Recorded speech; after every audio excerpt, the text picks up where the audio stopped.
विपश्यना या इसे विपस्सना भी बोला जाता है। विपश्यना ध्यान बुद्ध की देन है। हाँ, विपश्यना ध्यान जैसे प्रयोग गौतम बुद्ध से भी पहले हुआ करते थे, लेकिन ये ध्यान की जो प्रक्रिया है ये प्रसिद्ध गौतम बुद्ध के कारण हुई है, क्योंकि उन्होंने ये सबसे प्रमुख मार्ग बताया है निर्वाण को प्राप्त करने का।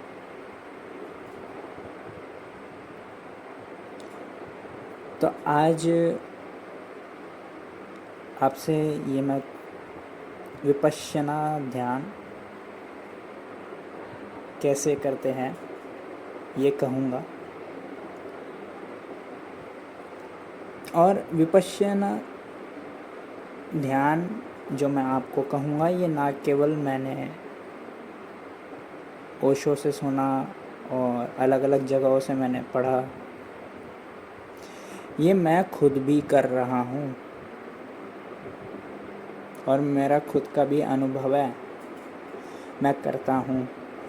इसलिए मेरे अनुभव की मैं बात भी रखूँगा आपके साथ। विपश्यना का अर्थ होता है कि लौट कर देखना। कहाँ लौट कर देखना? अपने भीतर, अपने अंदर जाकर लौट कर देखना। किसको देखना? अपनी श्वासों को।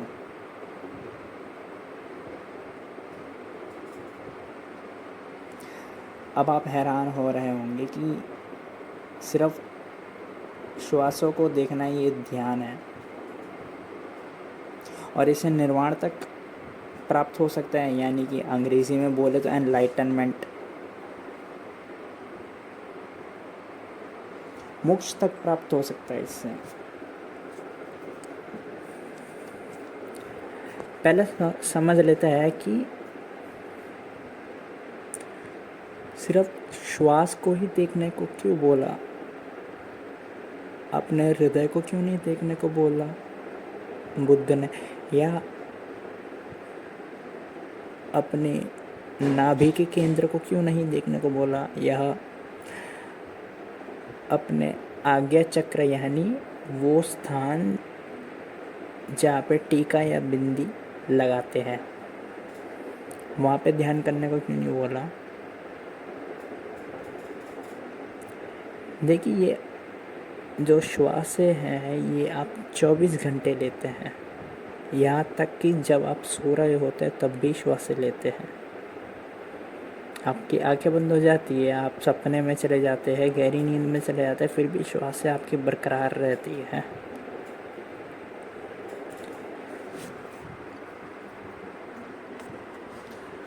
श्वासों को तो योग में जीवन ऊर्जा माना गया है। बिना श्वास के कितनी देर तक जिंदा रह सकते हैं आप? बिना खाने के आप कई दिनों तक जिंदा रह सकते हैं, बिना पानी के भी कई दिनों तक जिंदा रह सकते हैं, लेकिन बिना श्वासों के कब तक जिंदा रह सकते हैं? श्वासें सबसे ज़्यादा प्राथमिक है, खाने से भी ज़्यादा प्राथमिक है श्वासें। क्यों? क्योंकि प्रत्येक क्षण आपके शरीर को श्वास की ज़रूरत है, तभी तो आप इनहेल एक्सहेल करते रहते हैं लगातार। जब आप खाना खाते हैं तब भी श्वासें नहीं रुकती, ध्यान रखिएगा। जब आप पानी पीते हैं तब भी श्वासें नहीं रुकती आपकी। नहीं भरोसा आपको मेरी बात, तो जब आप खाना खा रहे होंगे तो अपनी आती जाती श्वासों को महसूस कर सकते हैं उस समय, या जब आप पानी पी रहे हो तब आप उस समय भी अपनी श्वासों को महसूस कर सकते हैं, देख सकते हैं, ध्यान कर सकते हैं। यही है विपश्यना ध्यान। जब आप चल रहे होते हैं, अपने घर से किराने की दुकान तक पैदल जाते हैं, या अपने घर से ग्राउंड तक पैदल जाते हैं, या सुबह जॉगिंग कर रहे होते हैं, तब भी श्वासें बरकरार रहती है। तब भी आप देख सकते हैं अपनी श्वासों को। ये है विपश्यना ध्यान। विपश्यना ध्यान का मतलब ये है कि लौट कर देखना, अपने अंदर से अपनी आती जाती श्वासों को देखना।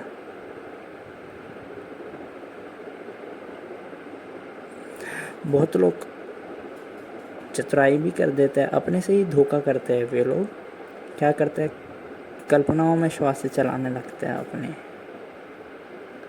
कई बार होता है ना ऐसे कि आज मनपसंद खाना नहीं बना घर पे, तो रात को सोने से पहले अपनी कल्पनाओं में ही अपने मनपसंद का खाना बनाया और उसे कल्पनाओं में ही खा लिया। ऐसे ही विपश्यना ध्यान के साथ धोखा करते हैं, अपने साथ धोखा क्या करते हैं वो लोग। कल्पनाओं में श्वास चलाने लगते हैं और कल्पना को देखने लगते हैं। नहीं, श्वासों को देखिए। जब आप चल रहे हो तब और दूसरा काम क्या होता है चलने के सिवाय, श्वासों को देख सकते हैं आराम से। और ये प्रयोग आप प्रत्येक दिन प्रत्येक क्षण करें। मैं आपको अपना अनुभव बताता हूँ। विपश्यना ध्यान कोई एक दिन में नहीं कर आने जाने वाली आपके अंदर। इसके लिए एक लंबा अभ्यास चाहिए। मैं विपश्यना ध्यान तकरीबन 1 साल से कर रहा हूँ। अब जाके थोड़ा बहुत मैं अपनी श्वासों को देख पाता हूँ। जब मैं खाना खा रहा होता हूँ, जब मैं चल रहा होता हूँ, या अभी मैं बोल रहा हूँ अभी भी।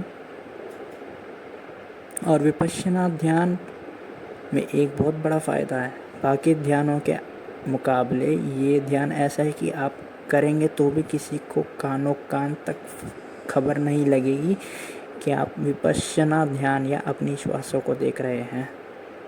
इतनी सरल और इतनी सहज होती है और इतनी पारदर्शी होती है कि दिखती ही नहीं। आर पार दिख जाता है, लेकिन ध्यान कर रही है नहीं दिखता। बाकी ध्यान में तो प्राणायाम मुद्रा में बैठ जाए आंखें बंद करके, ज्ञान मुद्रा में आंखें बंद करके अपने श्वासों को देखे, तो उसमें तो फिर भी लोगों को मालूम पड़ जाएगा, अगर आपको देखेंगे तो ध्यान कर रहे हैं। यह नमाज़ पढ़ने चले जाए, मस्जिद चले जाए, वहाँ पे फिर भी लोगों को मालूम पड़ जाएगा कि आप नमाज़ पढ़ रहे हैं। या पूजा करने चले जाए मंदिर में, वहाँ पे भी लोगों को मालूम पड़ जाएगा कि आप पूजा कर रहे हैं। या गिरजे में प्रार्थना करने चले जाए, वहाँ पे भी लोगों को मालूम पड़ जाएगा कि आप प्रार्थना कर रहे हैं।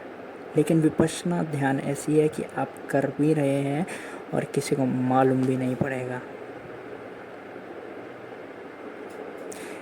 क्योंकि ये सिर्फ श्वासों को देखना है। ना कोई मंत्र का उच्चारण करना है इसमें, ना झुकना है, ना माथा ज़मीन पर टेकना है, ना हाथ जोड़ना है इसमें, ना आंखें बंद करनी है। सिर्फ श्वासों को देखना, अपने भीतर से देखना है। और अगर आप श्वासों को देखना है तो अनिवार्य रूपेण आपको भीतर जाना ही पड़ेगा, बाहर से नहीं देख सकते। श्वासों को सिर्फ चेतना में ठहर कर ही देखा जा सकता है। और जब आप चेतना में ठहरना सीख जाए, तब आप चेतना में हर प्रत्येक क्षण रह सकते हैं। आपकी कॉन्शियसनेस।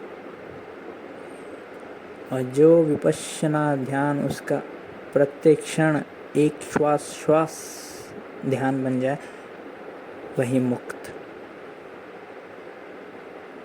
फिर तो ऐसा लगता है जैसे कि सब सपना है, या सब अपने आप ही चल रहा है। आप सिर्फ देख रहे हैं, जान रहे हैं, बस।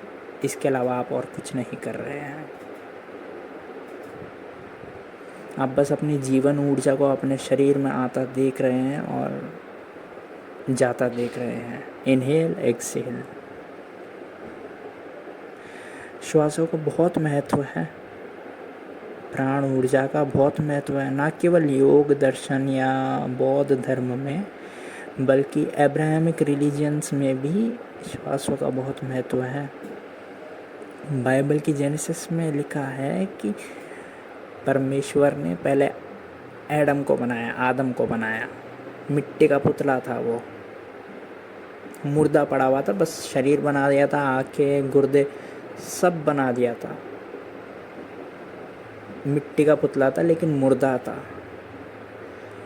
फिर परमेश्वर ने अपने मुंह से फूंक मारी उसकी नासिका के अंदर और उसको श्वास दी। जैसी उसको श्वास दी, उसका शरीर हिला, उसके शरीर में जान आई, उसके शरीर में प्राण आया। तो आप देख सकते हैं प्राण की कितनी वैल्यू है इस जेनेसिस में। बिना फूके या बिना श्वास के आदम केवल पुतला था, मिट्टी का पुतला था बस। और यही होता है कभी भी जब एक बच्चा पैदा होता है, न्यू बॉर्न, तो आप कभी गौर से देखना, कभी आपको देखने का मौका मिले, या आपने फिल्मों में भी देखा होगा, जब चिकित्सक शिशु को निकालता है तो उसे थोड़ा थपथपाता है, मारता है, थोड़ा उसे नितंब पे मारता है, थोड़ा थोड़ा उल्टा लटका देता है। पता है क्यों? क्योंकि वो श्वास नहीं ले रहा होता, इसलिए वो एकदम मुर्दा जैसा ही होता है। एकदम इसे आप आदम जैसा माने। जैसे परमेश्वर ने आदम को बना तो दिया था अच्छे से, आंखें वाखें सब दे दी थी, लेकिन श्वास नहीं भरी थी उसके अंदर, फूकी नहीं थी। ऐसे ही एक न्यू बॉर्न बेबी के साथ भी होता है। जैसे ही वो अपनी पहली श्वास लेता है तब उसके अंदर हलचल होती है। जब तक वो श्वास नहीं लेता तब हलचल नहीं होती। माँ की कोख में जब बच्चा होता है तब उसे श्वास लेने की ज़रूरत ही नहीं होती, क्योंकि माँ की श्वास पर ही वो चलता है। माँ का दिल धड़कता है तो वो धड़कता है, उसे कुछ करने की ज़रूरत नहीं होती, खाना खाने तक की ज़रूरत नहीं होती। माँ जब खाना खा लेती है तो उसका भी पेट उसमें से भर जाता है। इसलिए जब बच्चा बाहर आता है तो श्वास लेने में थोड़ी कठिनाई होती है उसे, क्योंकि वो उसकी ज़िंदगी की पहली श्वास होने वाली होती है। उससे पहले उसे श्वास लेने का कोई तजुर्बा नहीं होता। इसलिए डॉक्टर, नर्स वगैरह सब उसे थोड़ा मारता है हल्का सा, धीमे से, ताकि थोड़ा वो श्वास ले या उसकी तरफ अभ्यास करे। और जैसे ही श्वास लेता तब ज़्यादातर बच्चे रोते हैं। मनोवैज्ञानिक ये कारण बताते हैं बच्चा इसलिए रोता है क्योंकि माँ के जब कोख में होता है बच्चा तब एकदम आराम से जीता है, श्वास लेने तक की ज़रूरत नहीं होती उसे। लेकिन माँ की कोख से जैसे ही बाहर आ जाता है बच्चा तब श्वास लेने का काम उसके ऊपर आ जाता है। पहले एकदम फ्री था, अब एक जिम्मेदारी आ गई है श्वास लेने की, और एकदम घबरा जाता है। खाना खाने की भी जिम्मेदारी नहीं थी, अब माँ के कोख से बाहर आ गया तो अब स्तन से दूध चूसने का भी अब उसकी जिम्मेदारी है, अगर उसे पेट भरना है तो कई सारी जिम्मेदारी आ जाती है। ऐसी माँ के कोख से बच्चा बाहर आता है, इसलिए वो रोता है, क्योंकि जिम्मेदारी किसी को भी पसंद नहीं होती। सबको फ्री रहना, आराम से फ्रीडम में रहना पसंद है सबको। खैर, फिर श्वास लेना, जब वो पहली श्वास लेता है वो उसकी बड़ी मेहनत की श्वास होती है, क्योंकि वो उसकी पहली होती है। फिर धीरे धीरे अभ्यास होता है, फिर धीरे धीरे इतना अभ्यास गहरा हो जाता है कि अब आपको मालूम भी नहीं रहता कि आप श्वास ले रहे हैं कि नहीं ले रहे हैं। हालांकि श्वास 2400 घंटे प्रत्येक क्षण चल रही होती है। आप चाहे बोल रहे हो या खा रहे हो या सो रहे हो, श्वास चलती रहती है। अभ्यास इतना गहरा हो जाता है कि आप भूल ही जाते अपनी श्वासों को। लेकिन जेनेसिस के अनुसार ये श्वासें परमेश्वर ने भरी है इंसान के अंदर, ये परमात्मा की श्वासें है। इसलिए श्वासों को इतना पवित्र माना गया है योग दर्शन में, और गौतम बुद्ध ने इसे ज़रिया बताया परमात्मा तक पहुंचने का। और जब एक मुर्दा शरीर होता है, कभी उसके पास जाना, अगर आपको कभी मौका मिले, उसके सिर्फ नाक के आगे थोड़ी सी उंगली लगाना, छूना मत उसकी त्वचा को, सिर्फ उंगली लगाना, हवा में रखना उंगली नाक के करीब, आपको मालूम पड़ेगा वो श्वास से ले ही नहीं रहा है। तो श्वास से जब आती है तब प्राण आते हैं शरीर के अंदर, और श्वास से जब चले जाती है तब प्राण भी चले जाते हैं शरीर से। श्वास से और प्राण जुड़ी हुई है।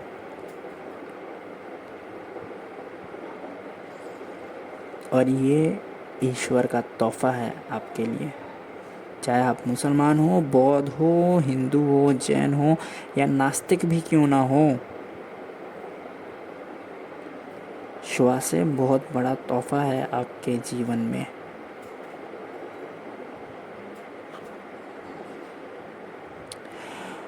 और कुरान के सूरा 2 और आयत नंबर 156 में लिखा है, whenever there will be disaster, say to Allah we belong and we will return to him. Inna lillahi wa inna illahi rajiun. ये जो आयत है ये क्या कहना चाह रही है? ये कुरान की जो आयत है ये कहना चाह रही है आपसे कि हम अल्लाह को बिलोंग करते हैं और हम उसको ही चले जाएंगे अंततः। अंततः से मतलब कि जैसे ही हम मर जाएंगे तो हम अल्लाह के पास ही चले जाएंगे और अल्लाह को ही हम बिलोंग करते हैं। क्योंकि जो श्वासें एक आदमी के अंदर भरी है वो अल्लाह ने फूकी है आदमी के अंदर। वो अल्लाह की श्वासें आपके अंदर चल रही है। अगर कुरान की इस आयत के नज़रिए से अगर समझे तो ये आयत ये कहना चाह रही है कि आदमी के अंदर जो श्वासें भरी है वो अल्लाह ने भरी है, इसलिए श्वासें आपकी है ऐसा ना मान लेना, श्वासें अल्लाह की है ये मानना। अगर श्वासें आपकी होती तो मरने के बाद भी श्वासें आपके हिसाब से चल रही होती आपके शरीर के अंदर, लेकिन मरने के बाद एक मुर्दे में श्वासें नहीं चलती, वो अल्लाह के पास चले जाती है।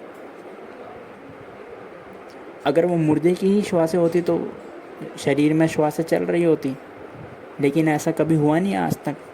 कल होगा तो कल का कल मालूम पड़ेगा, लेकिन आज तक तो नहीं हुआ है।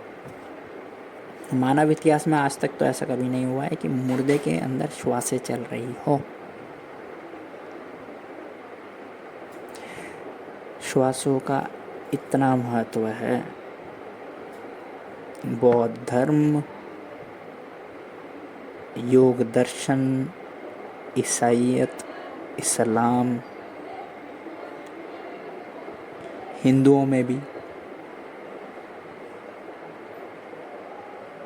और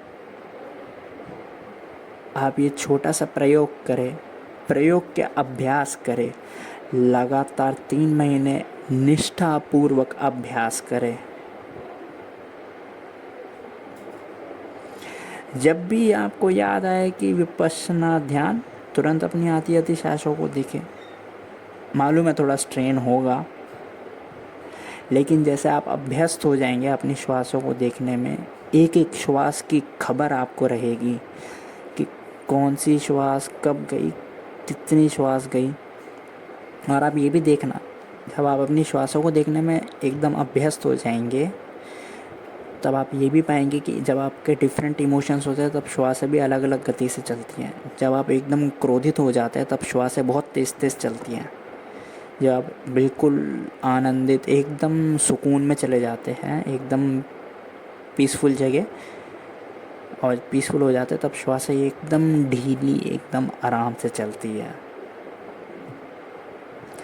तो अलग अलग इमोशन पे श्वासें अलग चलती है। आपकी मन की स्थिति जैसी होती है, आपका मन शांत होता है तो श्वासें भी एकदम ढीली एकदम धीमी हो जाती है। मन चंचल होता है, क्रोधित होता है तो श्वासें तेज़ हो जाती है। तो डिफरेंट स्टेट ऑफ माइंड पे डिफरेंट स्पीड ऑफ ब्रीदिंग चलती है।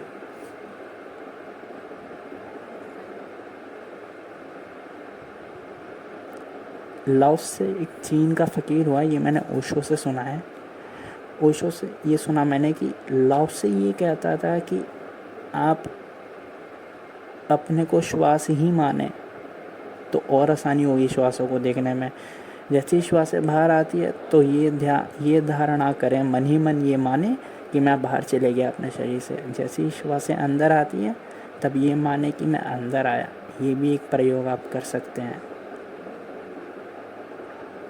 लेकिन ये जो लाओत्से का जो प्रयोग है, यहाँ तक कि ओशो ने बोला, मैं अपनी बात रखता हूँ, लेकिन ये लाओत्से का ये जो प्रयोग है इसमें फिर भी आपको धारणा करनी पड़ेगी और डबल मेहनत करनी पड़ेगी। लेकिन जो बुद्ध का जो विपश्यना ध्यान है, इसमें आपको कुछ नहीं करना, सिर्फ श्वास को महसूस करना है, देखना है बस।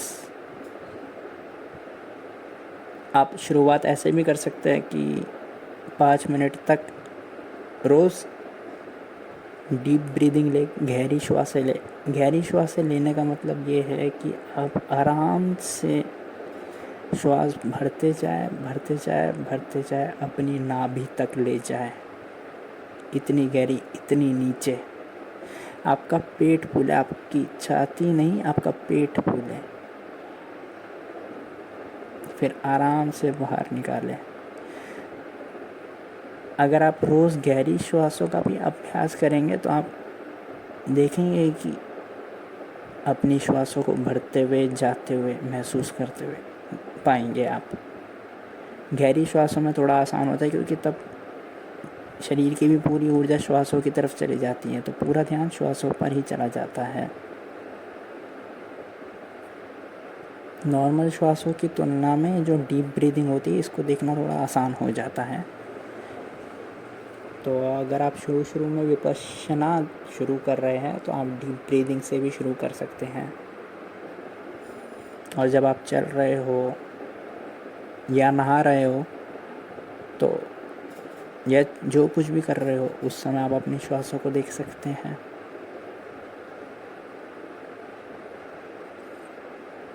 तीन महीने का प्रयोग करें, अभ्यास करते रहे, आप बहुत परिवर्तन देखेंगे अपने भीतर।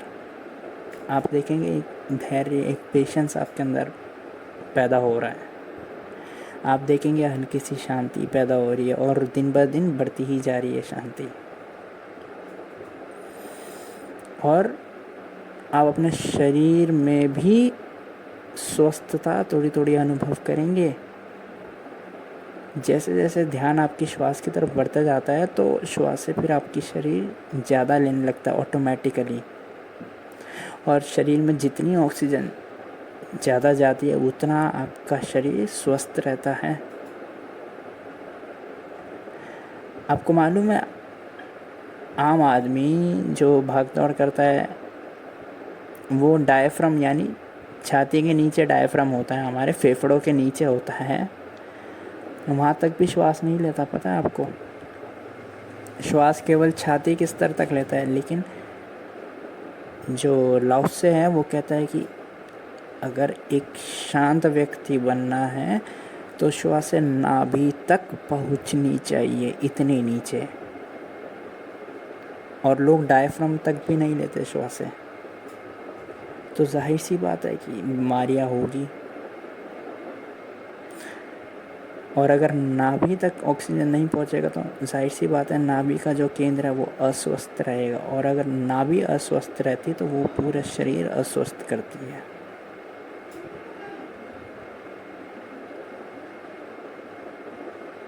तो आप